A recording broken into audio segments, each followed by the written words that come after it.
মনে হচ্ছে ইনজুর্ড।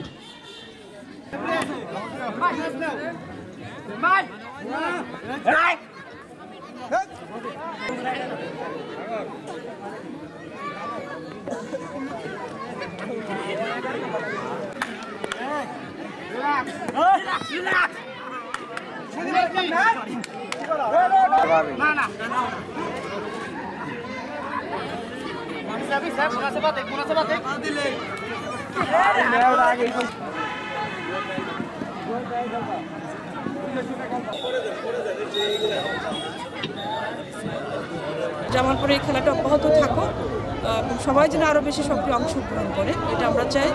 আর বিশেষ করে আমাদের লক্ষ্যটা আগে বলেছি যে আমরা চাই যুব সমাজ মাদক যে কোনো ধরনের সমস্যা অপরাধ সব কিছু থেকে মুক্ত থাকবে। এই খেলাধুলার মাধ্যমে সুস্থ শারীরিক মানসিক বিকাশ ঘটবে এবং সেই চেতনাটাকে ধারণ করে একটা ঐক্যবদ্ধ জাতীয় চেতনা তৈরি করাটা আমাদের উদ্দেশ্য।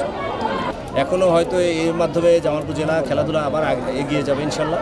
এখানে যারা খেলাধুলার সাথে জেলা প্রশাসন থেকে শুরু করে অন্যান্য যারা জড়িত আছে, আমার মনে হয় তাদের প্রচেষ্টা অত্যন্ত সুন্দর এবং এই খেলাধুলার মাধ্যমে আমরা তরুণদেরকে যেভাবে সঠিক পথে পথ দেখাতে পারবো, পাশাপাশি তাদের শারীরিক মানসিক গঠনে, তাদের সুস্থ মন গঠনে আমরা ইনশাল্লাহ কন্ট্রিবিউট করতে পারবো। আমি আসলে একটা কলেজের কাজের জন্য আসছিলাম এই কলেজে, তো এসে দেখি যে একটা বাংলাদেশের অনেক সৌন্দর্যময় একটা হাডুডু খেলা বা কাবাডি খেলা। জানতে পারলাম যে জামালপুর ক্রীড়া সংস্থার ব্যবস্থাপনায় এই খেলাটা অনুষ্ঠিত হচ্ছে স্কুল পর্যায়ে সম্ভবত। তো ইসলামপুর এবং বনাম জামালপুর সদরে একটা খেলা দেখলাম, অনেক সুন্দর লাগলো তাদের খেলা দেখে।